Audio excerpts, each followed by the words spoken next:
Julie, I think a message on biofuels, it not only helps the ag economy, it helps the general economy of a state like Iowa, a state like Illinois, of the whole country.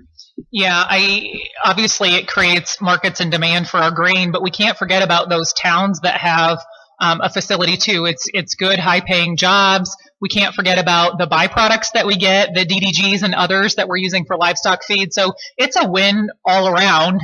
It's a win for the state and for the economy, and we just have to make sure that we hold up the deal of the RFS and continue that market.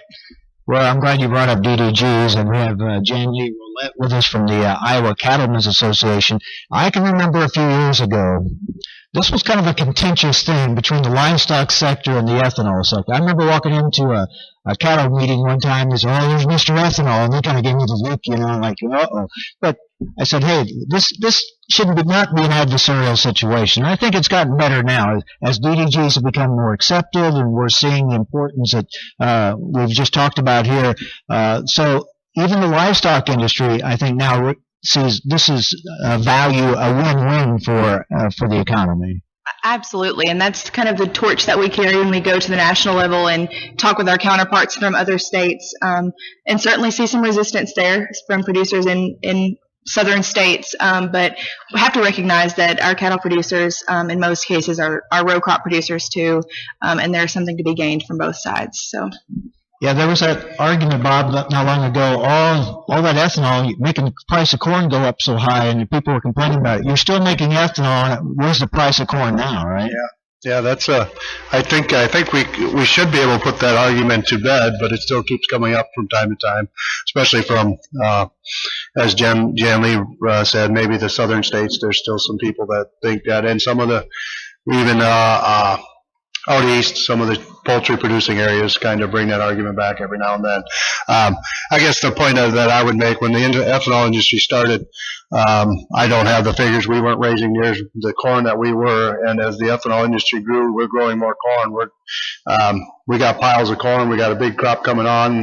Price is down because we have a lot of it. We're still exporting a lot of corn. All these markets are growing, but yet we still have extra corn. So I don't see where we need to worry about food versus fuel anymore. There's no argument there anymore. Shouldn't have been in the first place. Well, I think it's even more. There was a drought in 2012 that played into that pretty well. Yeah. So. The other thing about year-round E15, I had this conversation with Bob Deneen with the Renewable Fuels Association this week. If they would grant that, the signal it would send to retailers, I mean, it's amazing as many retailers sell it now as they do, knowing they can't do it in the summer months.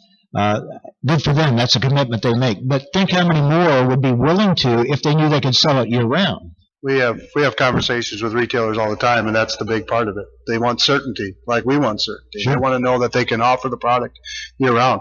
They'll sell it. I mean, we talked about the benefits of it. We haven't mentioned the benefit to the consumer, that you're buying a product that's less expensive with the same mileage, better, cleaner for the air. I mean, it's a win-win situation for everybody involved. So, to your point, there's been across the country, there's been a lot of stations that have put in infrastructure for E15 and higher blends. But if you send the signal that they can sell it year-round, that will explode. I mean, there'll be more of it, but we need that, but we can't emphasize enough that they have to live up to the statute of the RFS as well, and not cut our feet out from under us and give us E15, but continue to give these exemptions or small refinery exemptions. One thing, Bob, as you talk about infrastructure, I do want to give a shout out to the Iowa legislature that continues to fund the Renewable Fuels Infrastructure Program so that we can incentivize those retailers to add, blender pumps and things like that to help bring that along. So, I think a credit to the legislature for continuing to fund that, and that's something that we administer as part of the department and appreciate that support. That's a very good point. We appreciate that's been huge because those funds go quickly. There's always applications that don't get filled because they run out of funding. I'll have these conversations with people that don't think much about ethanol or don't understand it, but they'll say, well, we believe in buying American. Then I said, you better be supporting ethanol because you're buying American when you pull up to the gas pump if you have it. We're bringing Dow Grooms with the Iowa pork producers. We spend a lot of time now talking about environmental issues and water quality and things like that. Well, certainly that's an issue the pork industry has been involved with a number of years. You've had your share of critics and still do, whether it's about, manure or runoff or, whether it's odor. How's the pork industry dealing with these issues? Well, Mike, we're working on a variety of levels, or at a variety of levels to address those situations. Certainly, Liz was talking earlier about sustainability, and that's something we firmly believe in. And we see sustainability as something, continuous improvement over time. And so when we look back at what the pork production and its issues with water quality in the state, I mean, we look at our ability to reduce the amount of land that we're using in pork production. Over the past 50 years, we've reduced that by 78%. We're using less water than we did in the past by 41%. And so we've reduced our carbon footprint by 35%. And we continuously look at ways that we can improve what we do with the manure that comes off of those hog farms. I know certainly both the corn and the soybean growers here benefit from that because that goes right back out onto the land to help grow those crops, as they mentioned earlier, that they're growing more than they've ever grown before. So we are firmly a partner in the things that are being done in the nutrient reduction strategy area, and we'll continue to do that. How do you deal, and this has been a growing issue, people want your product but not your production. They'd love to go to the machine shed and get an Iowa chop, but they don't want a pork operation anywhere near them where they live. It's a growing issue, really. And now we kind of see it in all of agriculture. People move out to the country; they want to be in the country, but that they don't want any dust or dirt or smells or anything like that around them once they get out there. So, how's the industry approach this? Well, I think you and I were talking earlier in terms of talking about facts and emotions. So we still want to talk about facts. And one of the things that we've been doing is across the state this year, we've been hosting tours for legislators, for county supervisors, et cetera, to come out and actually see what's going on production farms so they can understand how that manure is being managed, can see what's actually going on, see some of the new technology that producers are putting in place to reduce odor. So it's just that constant education piece. Yes, certainly people love pork chops, they love bacon, they love loins, they love all of those things, but they do need to understand that that gets there through production work that farmers do. Yeah, I was on one of Dal's tours out in Greene County, and I think when you say people don't want the production, they haven't met those people. We went to 3 different farms, and we saw 3 different groups of young people that have come back to the farm because of livestock.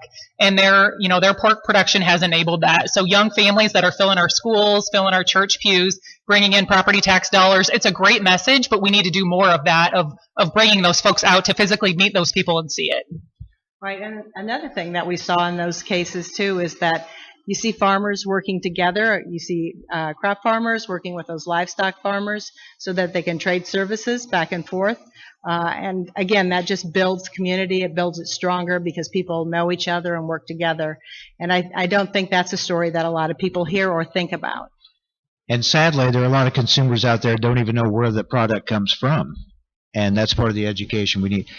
I tell this story. I was amazed this year at the Missouri State Fair. I was in the dairy building. And people were coming up, what's everybody look at the dairy building? They look at the butter cow, right? And they were telling me the story that a lady came up, looked at the butter cow, and turned to them and asked the question, what's that made out of? Well, you would think butter cow would be fairly self-explanatory, but that shows we have a little work yet to do in ag education, I guess. We're going to take a break here in just a few minutes, top of the hour. But before we do, and then the next hour, we're going to get more into the ag economy with prices and tariffs and trade issues and a lot that's going on in the news today. But with the lower commodity prices, that's going to bring some tough discussions with farmers and lenders. And we have with us Mike Urish, ag lender from Farmers National Bank. Mike, it looks like even though the farm bill's bogged down now, We're not sure when they're going to get it done, but it looks like crop insurance is going to be protected. That's certainly great news for farmers. But when you have conversations with your farmers, what are you going to be telling them that you're going to need from them? What can they do? What's available to them? Kind of take us through that so they know how to come in and talk with you or people like you. Well, we as lenders now need to play the role as a coach more than ever, because optimism in agriculture is really lacking, particularly on the financial side. There's a lot of red ink out there, and what I'm encouraging quite a few borrowers to do is to look at their production, whether it's in corn, beans, hogs or cattle, is to take it on a smaller level and look at it from a cost per acre standpoint, and then figure out what your gross per acre needs to be in order to break even or make some money. And it's making better managers out of our farmers doing it that way. When most guys have a pretty firm handle on what their average yields are, and when you start thinking about forward pricing, which we had the opportunity to do earlier this year in that $4 level, as well as $10 for beans, and when you're figuring in that we may have yields that average $2.30 to $2.40 at $4, that works in most instances, where now we're staring at cash prices well below $3.40, and that's not going to work. So we need to have marketing plans in place, and then we need to execute on those.